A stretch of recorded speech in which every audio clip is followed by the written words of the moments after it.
পুরো এপিসোড দেখতে জি5 অ্যাপ এখনই ডাউনলোড করুন। মধুমিতাদি, সারা বছর বাঙালি কিন্তু পুরুলিয়ায় ঘুরতে যায়, কিন্তু পুরুলিয়ার গল্প আমরা খুব একটা বেশি জানি না। একটু শুনি পুরুলিয়ার গল্প। পুরুলিয়ার মানুষ মূলত বাংলাভাষী, কিন্তু স্বাধীনতার পর বিহার সরকারের আওতায় এই জায়গাগুলি মানভূম জেলা ওই জায়গাতে চলে গিয়েছিল এবং আমাদের সংস্কৃতি বিপন্ন হচ্ছিল। তো সেই জন্যে তখনকার মানুষজন মূলত যারা স্বাধীনতা আন্দোলনের সঙ্গে যুক্ত, ঘটনাক্রমে আমার শ্বশুর বাড়ি এবং আমার বাপের বাড়ি, আমার দাদু সবাই এই আন্দোলনের সঙ্গে যুক্ত ছিলেন, সেজন্য আমি গর্বিত। তো সেই সংগ্রামের মধ্য দিয়ে পুরুলিয়া জেলার 1956 সালের 1 নভেম্বর জন্ম হয়েছে এবং শেষ যে সংগ্রামটি ছিল সেটা ঐতিহাসিক পদযাত্রা।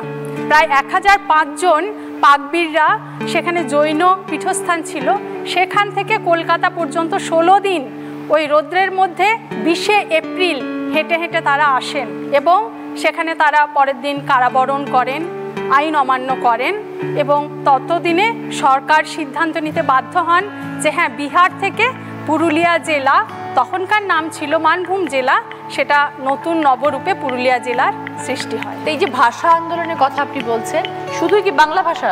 হ্যাঁ, বিহারের সরকারের মধ্যে হিন্দি ভাষা চাপিয়ে দেওয়ার চেষ্টা হয়েছিল। স্কুল কলেজে সব হিন্দি পাঠ্যপুস্তক, এমনকি বিভিন্ন আবগারি দপ্তর বা অফিস আদালত সমস্ত জায়গায় হিন্দি হবে এটাই বলা হয়েছিল। তো যখন গান্ধীজি বলেছিলেন স্বাধীনতা হবে, ভাষার ভিত্তিতে দেশ গঠন হবে, সেটার জন্যই আন্দোলন হয়েছিল। এবং একটা বর্ণময় ব্যাপার হলো যে পুরুলিয়ার মানুষজন ভীষণ সংস্কৃতি মনস্ক। তো টুসু গানের মধ্য দিয়ে, টুসু আন্দোলনের মধ্য দিয়ে প্রচুর টুসু গান লেখা হয়েছিল গ্রামে গ্রামে। আরেকটা বিশেষ বৈশিষ্ট্য, সাধারণ মানুষজন প্রচুর এখানে যোগদান করেছিলেন। তো সেই ভাষা আন্দোলনের কোনো পার্টিকুলার ডেট আছে, মানে কোনোদিনও আপনারা সেটা কি সেলিব্রেট করেন সেইভাবে? হ্যাঁ, 1 নভেম্বর সেলিব্রেট করা হয়। দুর্গা মায়ের মুখটা দেখতে পাচ্ছেন তো? হ্যাঁ। পরিষ্কার উঠেনি, এটা পুরোটা মাটির দিয়ে আমরা বানাই। আর এই কাগজ আর এক ধরনের দিদিভাই চিটে মাটি হয়, চিটে মাটিটাকে গোল করতে হয়, গোল করে এটাকে ছেঁকে নিতে হয়, চাপচাপ হয়ে বসে যায়। ওটাকে আমরা আমাদের ভাষাতে আমরা কাবিস বলি, কিন্তু ওটা চিটে মাটির ঘোল হচ্ছে। ওই ঘোলটাকে দিয়ে দিয়ে দিদিভাই এমনি করে করে এটা লেয়ারের পর লেয়ার, লেয়ারের পর লেয়ার এটার উপরে বসাতে হয়। তারপর ওটার ওপরে আপনার সুতির কাপড় ওই ঘোলে ডুবিয়ে ওটার ওপরে দিতে হবে। ওটার উপরে দেওয়ার পরে ওটা যখন শুকিয়ে যাবে, এই যে থাপি, থাপিটা দেখছেন তো দিদিভাই, এটাকে আমরা বলি থাপি। এই থাপিটা দিয়ে আপনাকে এমনিভাবে ঘষতে হবে, পুরোটা ঘষে ঘষে ঘষে ঘষে ঘষে চিকনো হয়ে যাবে।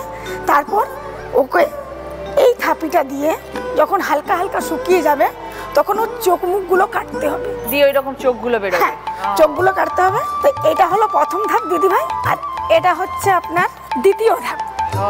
এটাকে ব্রাশ দিয়ে পুরোটা পরিষ্কার করে নিলাম। এমনি করে পরিষ্কার করার পরে এটা হচ্ছে দিদিভাই,